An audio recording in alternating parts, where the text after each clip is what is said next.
Well, hello and welcome. This is Rachel Vote. This is a Good Girls Guide 2 podcast. And per the usual, I'm super excited to be here. This is actually a part 2 where we went directly into filming. So I highly recommend catching part 1 because I'm going to do my best to jump right into where I was, but just a very brief synopsis. And first and foremost, thank you for being here. If you're new, hello and welcome. I do really like if you could let me know some way, shape, or form how we come to connect if you are new. So whether you just comment somewhere here, if you're watching this on YouTube and you get in the comments, if you find my link tree in the bottom and you can just let me know. I would just love to thank the human being who connected us. And if it's the universe, I just like to give my gratitude out to that too. Okay. So I'm Rachel Vote. I'm an entrepreneur, but for the better part of a decade, actually for an actual decade, my entrepreneurship was focused in intimacy coaching, which is my strong suit. And now I kind of do a little bit of everything in terms of that coaching aspect. But right now, a really good focus for me is empowerment classes, one-to-one sessions, and doing a free in-home party experience with a partnership of Pure Romance. If that's something that you're interested in, you get free discounted products that way too. That is a way I still do connection. But Linktree will tell you all that kind of stuff too. So anyhow, this part 2 is because last episode I had expressed that I'd been wanting to talk about like having kids for a while and I just hadn't filmed it basically. And so the first episode really breaks down first my my mothering roadship, which I don't think that's the right phrase to say, but I've had 3 pregnancies, 2 to term. I became a mother at 21, or Cole was born at 21. When I was 21, I was in a tumultuous relationship with his father already before he was here. We were in a duration of a relationship for 12 years. We broke up when he was 5 years old.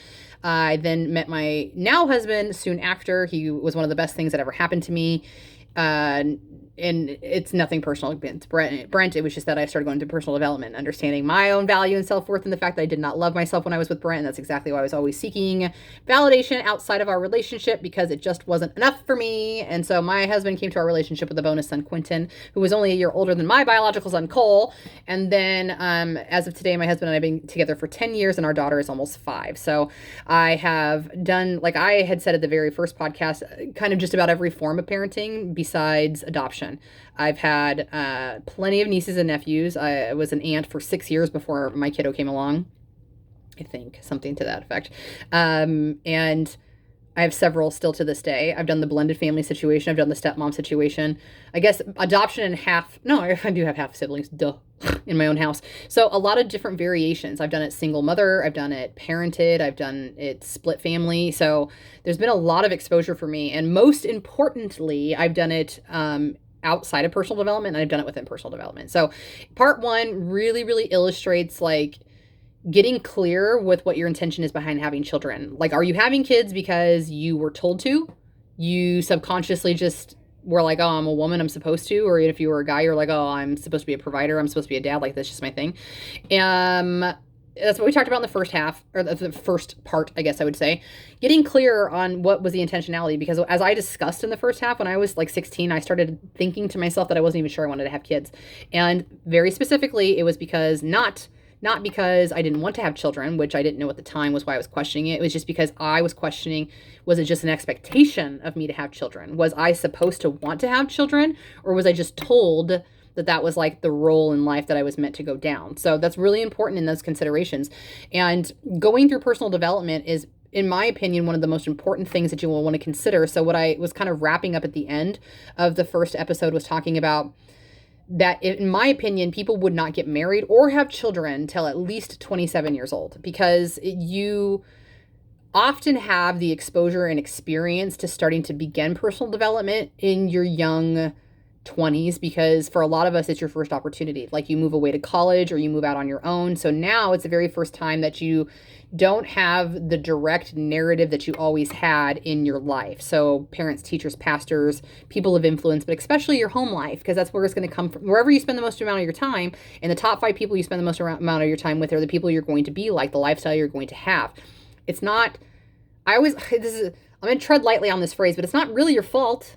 It's not. Like, you can't choose where you began your community, because you can't survive until you're 7 years old. It's what I've read. Nobody wants to do that ideally, of course, but that means from 1 to 7, you still have to rely on something or somebody else or a community guiding you. And when you don't have the option of who to pick, number 1, and then number 2, you only get to learn whatever it was that they learned, or chose to learn and then replicate in parenthood. So you got to give yourself the permission, and you got to give yourself the gift of being you.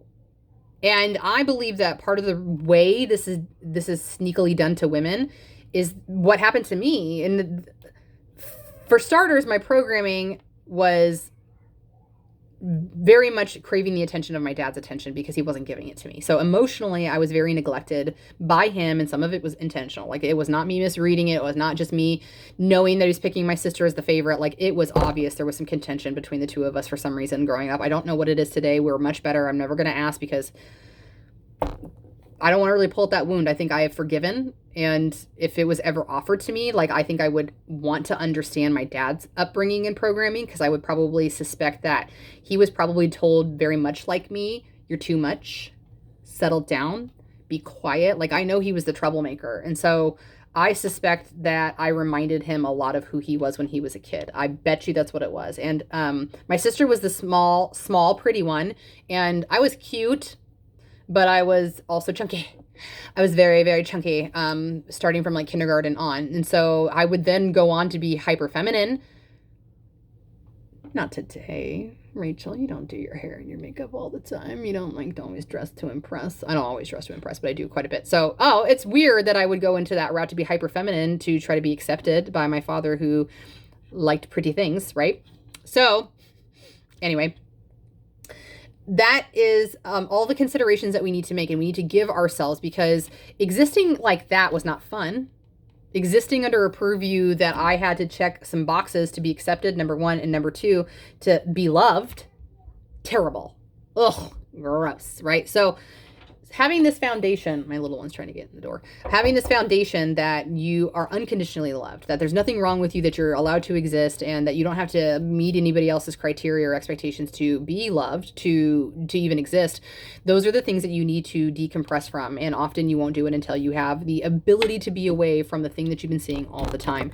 And that is true for most of us. Like I said, go to college or just move out, whatever it becomes, even getting into your first relationship. But if you don't have that time and ability to learn to love self, to learn to cultivate relationships, to learn to discover what brings you fulfillment, because you're all individual human beings. It is silly to think that exactly what brought your mother and your father or your caregivers or your family members purpose and passion, it's not necessarily going to be yours. And if you are under this belief that if you just do what they did, or you have what they had and it's going to bring you happiness, you're going to be massively disappointed and suffer mentally, mental health wise. You will suffer, because if you get all the things that they had, including the wife, the kids, the picket fence, and the corporate job, and you're not happy, then you think something's wrong with you because you did all the things you thought you were supposed to do, and now all of a sudden you're still unhappy.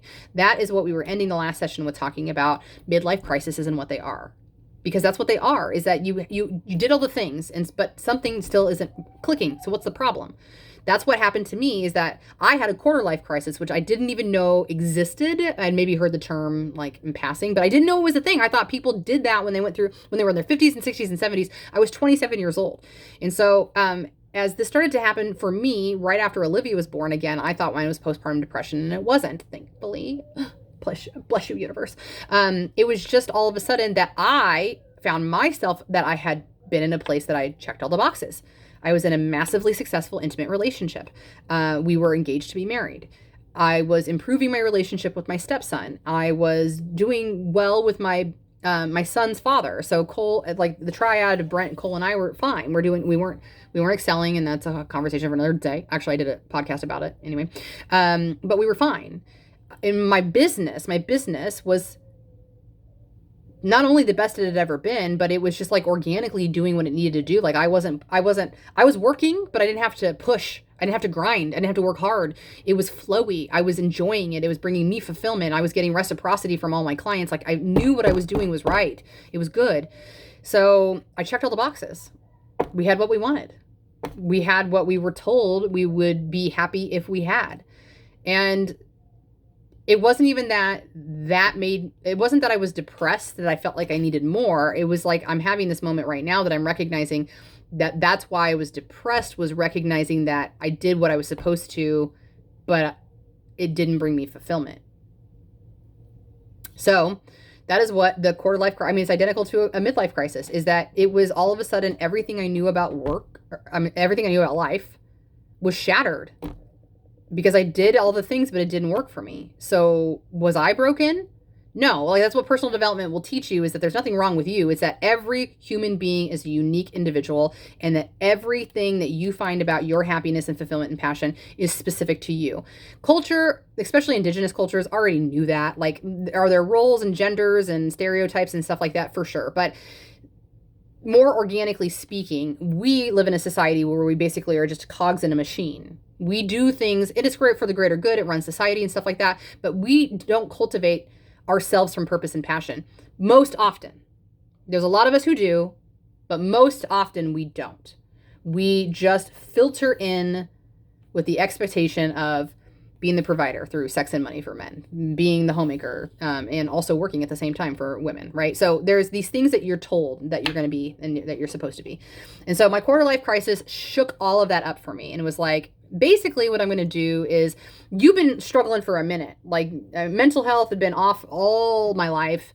The identity of who I was off all of my life. I didn't feel like I fit in a box. I definitely felt like an outcast. And then I felt like I was chronically people pleasing for that full acceptance, because I didn't want to be that outcast. I didn't want people to exclude me. I had a fear of rejection already from my dad. So I had a fear of basically dying alone.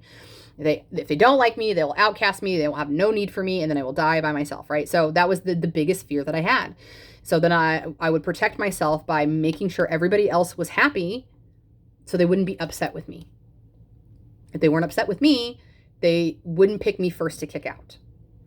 And for you chronic people pleasers who are hopefully in recovery of that, you need to really recognize that the reason that you always feel overwhelmed or confused or go, and your brain never shuts the fuck up, is because it's always overthinking. It's 3 steps ahead of how to try to be happy for somebody else. What can I do to anticipate their needs so that I can take care of them before they even know that they're upset?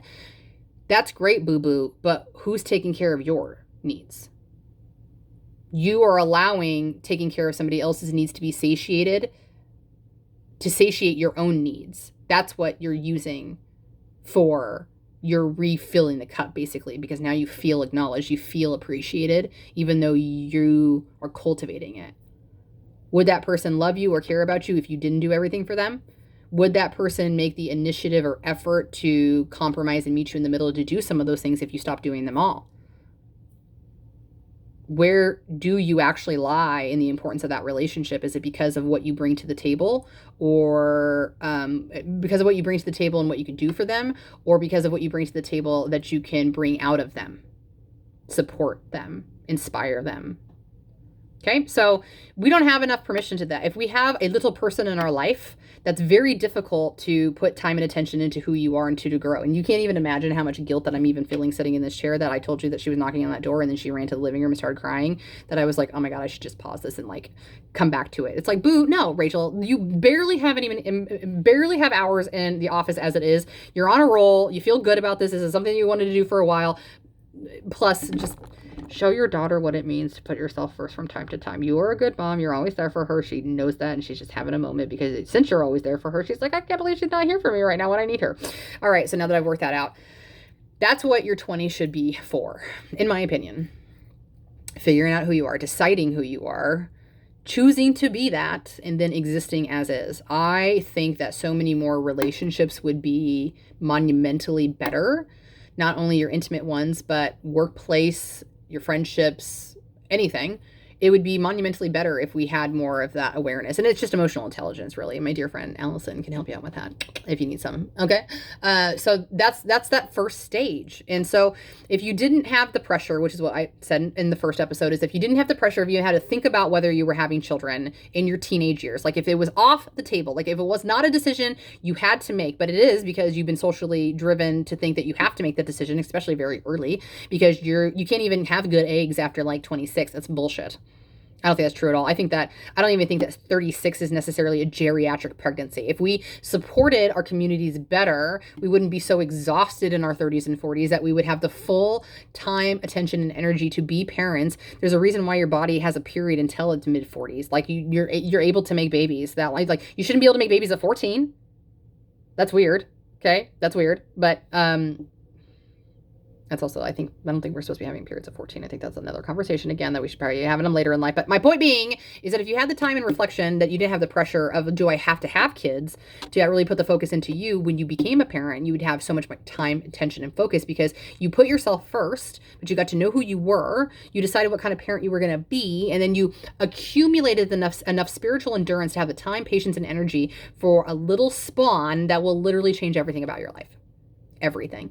And for a lot of us, we never thought about those things. We never gave ourselves those opportunities. And the problem becomes is that you're immediately overwhelmed. Whether you are financially well off or not, children change your life. They will change everything. And unless you already were clear and I will say truthful about the fact that you wanted to be a homemaker and have babies, having children is not going to be the only thing that fulfills you.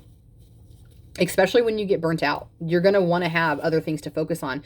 But if we supported the community better, first and foremost, like let's look at like people who do, like for me, for as an example, it's not about like woe is me, but me, for example, who with Olivia was so blessed by the universe to be an entrepreneur because I had so much time at home with her and so much intentional time. I didn't get that. Well, I mean, I made that time with Cole, by the way. Like a lot of people might not know this, but like I worked second shift intentionally so I could be with him in the morning, so I didn't have to force like him getting up. Oh, my hair tie just broke. Did you see that? That was crazy. Pause for just a second, I think. I need to grab a hair tie real quick. Well, this is what's going to happen right in the middle is that I'm going to go from like a clear hair tie to a leopardy hair tie that does not match my outfit because my hair tie broke. That was so funny. Like I felt it. I'm like, did that just really happen? It really happened. And I probably jinxed myself because I said that at the beginning of the last episode. I'm like, I'm not going to with my hair. I didn't with it, but it broke. That's weird. Okay, now. That universe, you just screwed me out of where it was, okay? But taking the time, getting to know yourself, giving yourself that availability, really deciding, but also dissecting and deciphering whether or not your reasons for having a child is the reason that you should have a child, and then being in a great intentionality of doing that, right? Oh, supporting the community, right? Me as an example, when we decided like what our lifestyle was going to be like having a baby, it just became that Tony would work like quote unquote regular hours. He actually goes to work earlier than most people do, but he would be done working typically between 2 and 4 in the afternoon. And so when Olivia was here full time, that meant that I didn't go to work until 4 p.m. typically in the evening. And then I would usually, it doesn't matter. So I'd work nights, he'd work days, right? And today it's still pretty much that, except now that Olivia is in pre-K, I have a couple of blocks of hours in the middle of the day when she's gone. But as you could see now, sometimes I still work at night when she comes home. So for me, for somebody, even though I'm an entrepreneur, right, and I work when I want to work, and I love that about my job, it does not have major medical coverage. It does not have paid time off. It does not have family sick leave. I actually went back to work 4 weeks after my C-section baby because I was in such a lack headspace of abundance around wealth that I could not. Like we'd saved a little bit of money before she was born, but not anything that helped me feel secure. So I was a little sore at my first party. I should not have done that. But it would have been worse. No, I don't know where I was going with that. I was going to say it would have been worse if it would have been worse if I was still working in corporate America, because it was when I had Cole, in a sense that I had to go back after 6 weeks. I was devastated with him. Like I loved all of that time and attention and bonding. I didn't get paid for that leave either, by the way, which was fucking shitty, because had I got paid, this is exactly where I'm going into this. Had I got paid, I would have had peace of mind for both babies. I would have had peace of mind that it was okay for me to take the uninhibited time with my babe to literally just be in 4th trimester, which is a thing. If we were supporting our societies in the right way, the 4th trimester would be a minimum of 3, if not 6, if not a full year after the baby is born, because the baby does not know anything other than mother. It knows mother's scent, mother's touch, mother's comfort, mother's heartbeat, all of the safety around the individual that birthed that thing.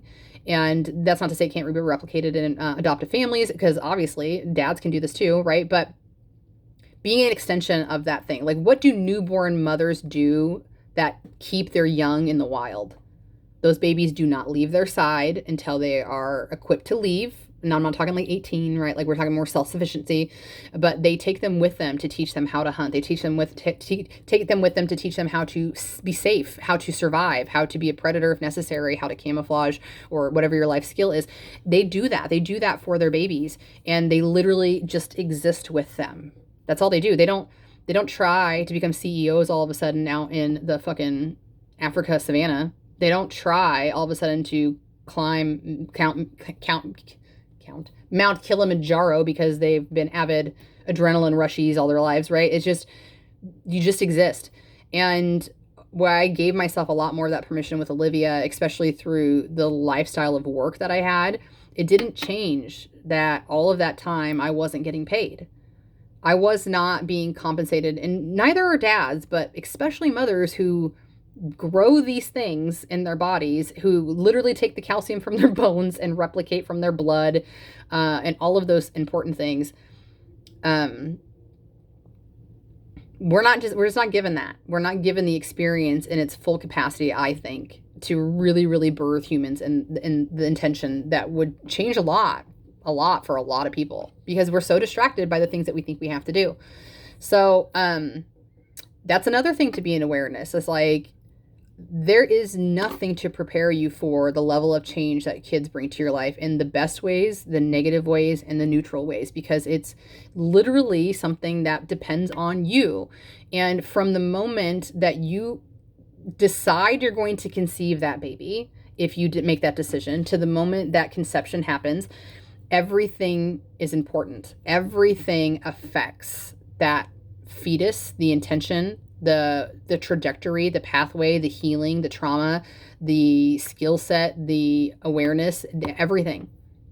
It starts from the intention to have kids, the intention to think about having kids, because you're already carrying the eggs. You were literally inside your grandma. That's fucking cool as shit, but it's so powerfully important when you understand how much we are connected to each other, how much that matters. It matters. And when you have the time, freedom, and flexibility to really resonate in the awe that is life and love and the world, and this is woo-woo, I understand, but it plays a part to your mental capacity, your mental headspace, and then your child's life, okay? So you sit in that existence of in the beginning, not even having to make the decision, because if there's no pressure on whether you have to have a baby or if you're going to have a baby until you get into like 20, 21, 22, 23, as you start to get to that 27 age range, like knowing that you can have babies between, I mean, anytime, of course, but like in a great headspace age, which is so much more important. So if you had the pressure taken off of you to just live your life, you do it. That also would, by the way, include access to healthcare and decisions about your body, because that's necessary. Things happen. Decisions change. You should still be allowed to have sex even if you're not having children. I think that most people who have sex would attest to that, okay? Anyway, 27 would be a great time to start making those considerations for like the big life change, right? I was wrapping up the last section with talking about like if we were raising humans in the ways that they deserve, they'd be able to have the tough conversations all the time. They wouldn't be tough. They'd just be part of normal conversation, meaning like if you checked in seasonally, quarterly, yearly with your partner and was like, this is the way that I'm finding I need to be loved. Can you do this for me? What are the ways that you need to be loved? Do you feel like you're being loved? I'm just wanting to do a check-in. Here's where I feel like I'm at in life. I'm ready to do A, B, and C. Are you on 1, 2, and 3? Are we on the same page? Oh, if we're not on the same page, let's respectfully just decide that this was an amazing relationship. I'm so grateful for the things you brought to my life. I wish you all the best and all the things that you do and that you get everything that you deserve. Mwah, I love you. If we could be mature about that, it would change everything. And we do that, like I had said in the last example, was that like if your best friend was saying she was moving away to go to art school, you'd feel normal human feelings of rejection and fear and jealousy of losing her and stuff like that. But in a place that you grew up, that you were allowed to feel those things, you would know that those were normal human emotions, and you wouldn't say them out loud to her because that's not what you want to feel. And maybe you wouldn't even feel those initially if you were personally developed. You would be so fucking excited for her because you wouldn't need to come from a place of jealousy because it's lack. Oh, she has something I don't have, which is whatever, time, freedom. She's going to school. I always wanted to go to school. Oh my God, she's so talented as an artist. I don't have that. That's exactly what those types of feelings emote, what they mean, why you feel them. So if you can feel a complete love for yourself, if you can feel a complete joy, which you won't feel all the time, I'm not saying like that's a privilege. Okay. We don't get, I mean, like we're going to have bad days. That's okay, friends. I'm not trying to say that you're supposed to feel good 24 hours a day, 7 days a week. It's just majority of the time I think we would like to live there. Right. So This would not be different if we just threw in intimacy, if it became a partnered relationship. We do that to ourselves. We make it messy because it's all of a sudden personal. It is personal if our partners decide that they want to be in polyamorous relationships and not monogamous. Why? Why do you have to have multiple partners? Why am I not enough for you? We take it personally because that's their decision. Whether it's because they're operating in terms of, I want to be in polyamorous relationship because of my trauma, because I need an abundance of human beings, that's not your fucking fault. You were not the person who caused their trauma in their programmable years for them to need extra partners. And even if it was, well, just because I'm invested in the lifestyle, I love the idea of extended community. I love that I can have a partner who can meet my needs in this way versus that way versus whatever, without having to ask them to check all of my boxes, whatever their method or reason is. It's not that you're not fulfilling or that you're not enough for them. They have to figure out what's enough for them. You have to figure out what's enough for you and be okay with it and know that that's enough. Like, you deserve to feel that way. You don't deserve to go every day in and out. What do I need to add to my life? What could I do that this person would like me? How could I make a little extra money so I'd be fully, all of those things. You just need to be okay with you and that your existence is enough. Okay? So if we had that time and availability, then we could really, really start to make the distinction about whether or not children were for us. Because this is something I think I did a TikTok about one time, that especially if you're somebody who has ADHD tendencies, this is a serious decision. Like, there needs to be classes about it. Like, you need to seriously shadow. Like, you can't be a babysitter. You need to shadow people with children or something to that effect, because an ADHDer, not only do we jump from project to project because we're dopamine chasers, but that's what you do. You jump from project to project, but when it no longer has the thrill of it anymore, or if it's just not producing the dopamine, if you're not good at it at first, you drop it. And you can't do that with parenting. You can't do that with your children. And I know you don't want to, but like, even for me, like, I've never said, like, I wish I wasn't a mom. I wish I didn't have my children. And I've never felt that way. Thank freaking God, universe, source, whoever you say. But it's not to mean people haven't. It's not to mean people haven't. And I think that I was probably blessed by the universe that I never had to feel that way, because majority of the time with Cole, I was a single mother. So I was never a full-time mom with Cole until recently in the 3 years. It doesn't matter. Okay. It doesn't matter. I was basically a part-time mom the whole time I had Cole, basically. And then when Olivia was obviously, she's my full-time kid. So by the time she came, I was in personal development and I had personal awareness and I had all these things. And so I could have gotten to a place where I regretted having a full-time child had I not really stepped away from all of the things that would have convinced me otherwise, the things that I was lacking. I can't be a full-time entrepreneur now that I'm a full-time mom. I can't be a full-time traveler because I'm a full-time mom. I can't make full-time money because I'm a full-time mom. Like, the things I would have shamed myself or felt guilty for, or even felt like I was lacking because those are the things I thought that I wanted, without coming to terms with my priorities and what was important to me, which was being a great mom, an intentional mom, a focused mom, a present mom, a giving mom, a contentful mom, a safe mom, whatever. Like, I needed all of that. So you can't change your mind, basically, right? And so if you had, for what would have been for me 6 more years, if I would have been 27 when I had my first, and 27 just so happens to be the age that I had my quarter life crisis. I don't think that I'm correlating the two of those, like, because of that reason. I just think that 27 is a good age. By the time I was 30, which I was petrified to turn 30. I was 32 when I had Olivia, by the way, 32. So, like, the big bang of personal development didn't come till after she was here. But when I was 27 was when, things started happening for me. Like, the ball started rolling. Okay. What did I say? Did I say the time she got here? She was born in 2018. I don't know what year I said, but I was totally off on whatever I was talking about. 2017. So those numbers actually, they add up even better. Okay. So, where I am today with parenting, like where I used to be with parenting, is that it was a chore. It was a huge chore. It was such an energy sucker. It was frustrating, to say the least, because it was often things, especially after they get out of their fun ages, like of wanting to go to the children's museum and painting all the time. And those are things that I adore about parenting, by the way. You might not like those things. But once they got out of those ages when they wanted to start becoming their own person, which is normal, natural, and what's supposed to happen, it was harder to parent them because, especially with Cole, as I mentioned in the last one, that we don't have a lot of things in common. I don't know how it'll be for Olivia, of course, because she, at least right now, identifies as a girl. So we might have more things. But who's to say that we would? Like, maybe as she grows up, she's going to chop her hair super short, never want to wear makeup, and she's going to want to be a skateboarder. Like, that's rad. That's so cool. But when it becomes work, intentional, positive work to be present with your children and be excited about the things that they're excited about, that's exhausting. It's exhausting because you have to be intentional. You have to be intentional about whether or not you're going to fake it till you make it, or you're going to be intentional because you're going to find some common ground that you can be excited about life with your kids. So there is no doubt in my mind that it's a full-time job. It's an unpaid job. It's a thankless job. But it's the most important job. It's literally raising the next members of society. So even if you decide that you're never going to have children, you should support people who do. I've seen a lot of pushback on social media about, like, it was your decision to be miserable. It was your decision to be broke. It was your decision to do A, B, and C. Like, don't hold it against me because I'm childless. That is a terrible mentality, in my opinion. You're welcome to feel that way.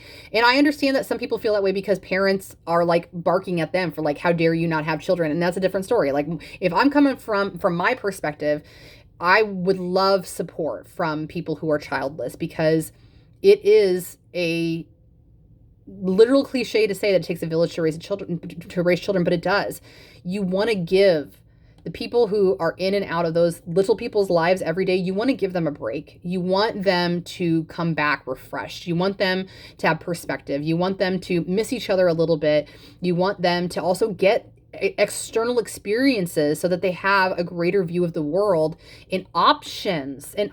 Like if Olivia decides that she wants to be a nurse and go to the gym all the time and be just like my sister, she wouldn't have got that from me. She'll get that from Liz. And if my niece decides that she's going to be soft and artistic and works with people in relationships, I'll know she got that from me. And she wouldn't have had that if I wasn't in her life. So not having children is just as important as contributing to a child's life, in my opinion, because you give them opportunity that they would have never saw inside their own four walls. But the extension of safety and trust and humanity, and it makes you a better person. You get to tap back into your creative side and the things that you'll forget about when you're older and have adult responsibilities. They'll remind you of all those silly things, and they'll remind you to unconditionally love yourself, and they'll remind you of how serious you're taking your life and how you shouldn't. So there's a number of different reasons why you might do this for children, but that's just my perspective, I suppose. So,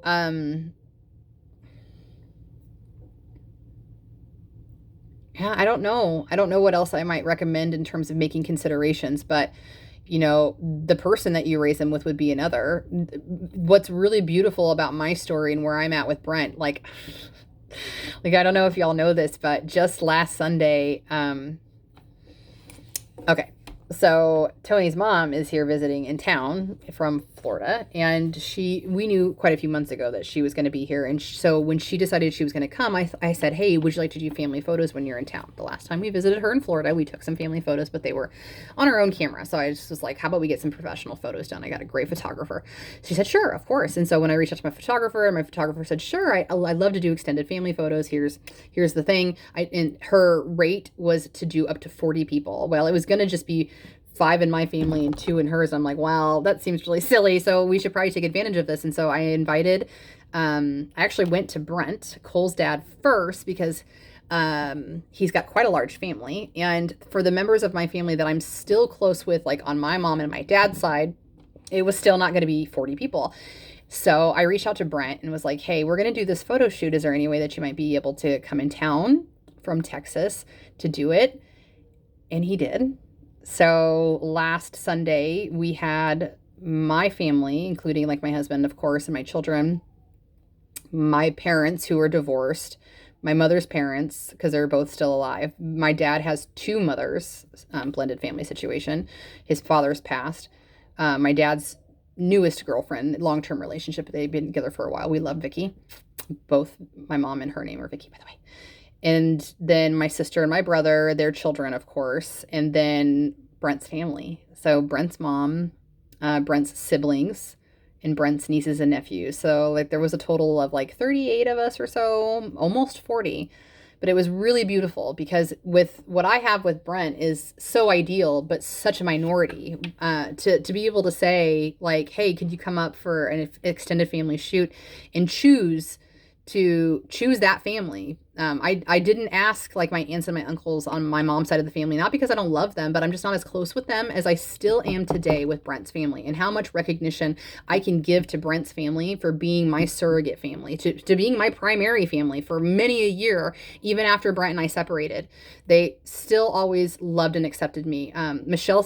Brent's mom, so my son's grandmother, still asks for photos of like all of my kids. And that's just beautiful and wonderful. That's what community fucking is. That's what runs deeper than blood. That's what you choose for yourself. That's the energy and intention you choose for your generation. My daughter will only benefit from seeing all of these legs connected. There's so many branches to it, and it's not just biological. There were stepchildren in this picture. There were half children in this picture. There were step parents in this picture. There were new faces in this picture. Like, it was magical. It was really, really beautiful. And I can't tell you how much I appreciated the energy afterwards for how many texts I got that said, that was really cool that you put that together. That, like, the energy you could just feel. It was so cool. It was really cool. And that's what you really want. You know, that comes from a place where I, at one point, felt like I had no family, to have literally created that.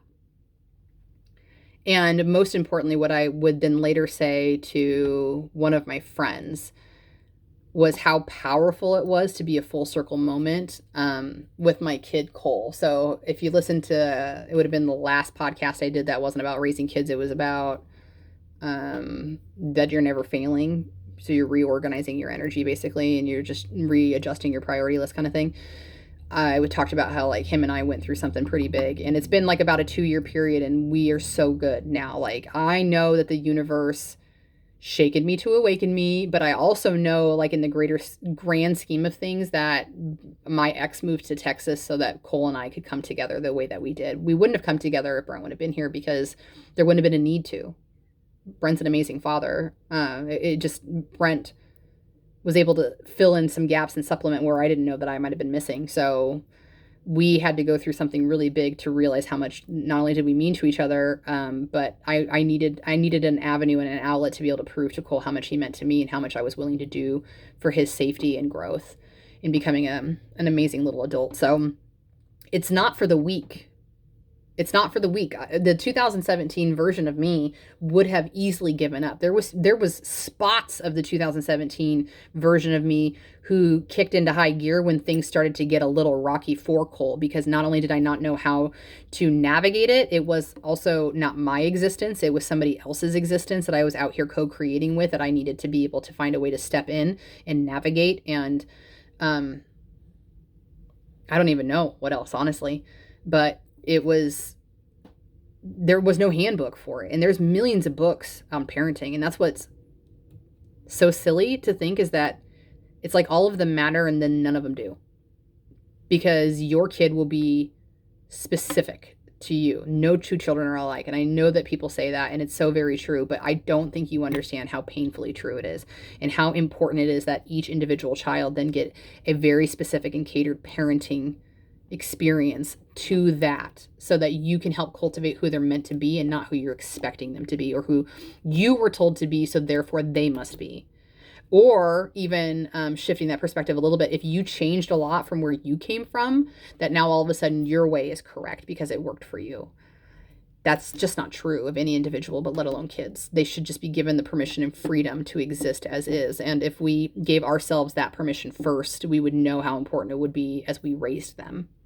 So from the first year to the 18th to their last, you'll never not be their parent. You'll never not have an influence on them, whether you're present or not. And I don't think I have to tell you that in my experience, parents who are not present actually have much greater of an impact to their children's lives than those who are, in the best way possible. For those that are, of course, present, they leave lasting impressions.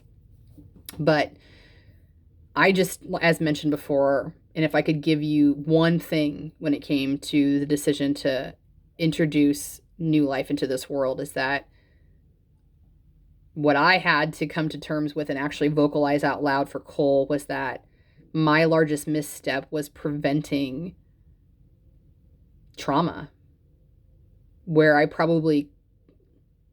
know I could have prevented trauma, I didn't, because of my inability to be uncomfortable for myself. And albeit make him be uncomfortable at first too, but at least he would have been uncomfortable and then safe, instead of uncomfortable, then with trauma, then to heal, then to grow, and then to be in the right state of mind. It's got to happen that way. Everybody's got to go through tough experiences, of course, to learn lessons. But as a parent, I just felt like it was my job to have known that I touched a hot stove and it burned once. So let me teach you the ways of avoiding touching the hot stove. But that, again, that's what I'm telling you, is that if you would do that for yourself, you would misstep a lot of those landmines when it came to your kiddos. And then what you would be giving them is the gift of that focus of who do you want to become? Because I'm not going to ask you to spend your teens and your 20s dissecting from who I told you to be so that you can then discover it. If you had that ability from right now, you could just live it in your 20s. You could find your purpose and your passion. You could find ways to get back to your community. You could find ways that you knew were fulfilling and that you were ready in a mindset of, if you were ready to have kids, that you could give them the best of everything and not just a big house and a big fat bank account, that you would be able to give them a safe environment to discover who they were as you did. What a beautiful fucking gift. You wouldn't spend half of the existence of the only thing that you get that's non-renewable, which is time, just figuring that shit out. You would have had the time to simply exist and be okay with it and know you were worthy of it, instead of searching for something that brings fulfillment, which is what a lot of us are doing, including having kids. Wrong intention. So, as I said at the very beginning of the first part, having talked about this today was not only, I think, part of getting it just off of my chest about some of the things I needed to acknowledge, and I even had, I think, 2 literal aha moments while filming these. It's not to convince you on how you should feel about procreation. It's not to convince you to not have babies. It's really, if there was any conviction in this message, it was to put your fucking self first. Like, to choose you because you're worthy of it. And when you choose you, it also breaks you from any corruption that, as a woman, somebody's coming along to complete you. As a man, that it's your job to go out and save people. It's not. It's your job to contribute. It's your job to exist. It's your job to have a good time while you're here. But there's no martyrdom here. We've just conditioned ourselves to believe that. That's not fair. We can do better at the human experience, I think. Well, typically I like to take these all the way to an hour, but we did spend an entire hour on this before, and I really feel like I've kind of said what I needed to say, and that's totally okay. So if anything, I really hope that you'll sit with some of this information, especially if you're feeling overwhelmed, by the way. I want you to know that's really normal. It's very common. That's what happens. And when you feel that way, just sit, please. Like, don't overprocess. Don't try to like come to a decision. Just don't overthink, because that's not the purpose. The things that will become most important to you will rise to the surface if you just be present. Take a couple of deep breaths, go sit out in the warm weather. If it's still warm when you're listening to this, my favorite thing, I've said this numerous times, is to listen to birdsong. Your modality of healing, your modality of presence, your modality of processing doesn't have to be sitting in a room with your legs crossed saying Om. It doesn't work for most people to be in quiet meditation. When you find out that frequency is that, it's just energy, then you can search for any modality. Sometimes I do stream of consciousness. That's not rare for me. I mean, that is rare for me, but that's literally where I just sit down in front of a piece of paper and I just jot whatever's coming out of my brain. Because that's usually what my problem is that mine is trapped in a carousel of thoughts that it's just moving and moving and moving and moving and moving, but it's not getting out. And that's why I get anxious. So just processing is sometimes all that we need to do. And recognition that when you start to do that, it's a process of what meditation is knowing that you can't shut your brain off. You can't shut it off. It's not the job. The brain is meant to function. That's how it keeps this thing alive, okay? Your job is just to observe. And I know this is much more difficult than a lot of people really... No, it's much more difficult than than it sounds. But it's all that it is just a process. Is recognizing that you are a thought-thinking machine. You're going to have thoughts, and you're not those thoughts. They're just indicators. The same way your emotions are not an indicator that you're an angry person, you're having an angry moment. Where are you feeling this in your body? Usually anger is a secondary emotion. You're just feeling unsafe. So when we get so clear on the human condition, we're bypassing the biggest lesson here, which is to understand us, to understand self, not just like us as a human race. And we get distracted because now we got to make more McDonald's and we have to plow down our farmland to make another Walmart and build a skyscraper building for you to go work 40 plus hours a week, when that really wasn't the most important thing to begin with. So anyways, if you would like to continue this conversation, please use the link tree below. If you'd like to do one-on-one sessions, which is the most popular because it's absolutely a pure focus on you, your individual roadmap from where you came from versus where you want to go, and getting some clarity and some focus in your life. The empowerment class, you can check out. You'll probably have to message me. I don't really typically keep a schedule of wherever that's going to be because I just choose when to do them month to month. But I'm very much hoping this year to record that son bitch so you can just buy it and then have it and you can watch it whenever you want. So that's a goal after Olivia goes to preschool. I mean, full-time kindergarten. I think that's it, really. So this was really magical. I appreciate all of your time because it's, again, the most important resource you have. And I hope to see you again sometime soon, whether it's right here listening to the podcast or watching it on YouTube, being in the ancient world of Facebook where we spend a lot of our time. And make sure to keep me accountable and find out if I'm going live over on the TikTok. I'm hopeful that it'll work. I'm hopeful that people will get on board with it eventually. If I can make my face at least familiar enough that they know that I'm not like anything other than an educator or an empowerer, I guess, if that's a thing, then we'll become more prominent over there too. And we can expand our base of audience to have larger conversations like this. Thanks for being here. I very much appreciate you. Until next time, stay happy, stay healthy, and of course, wash your hands. Bye.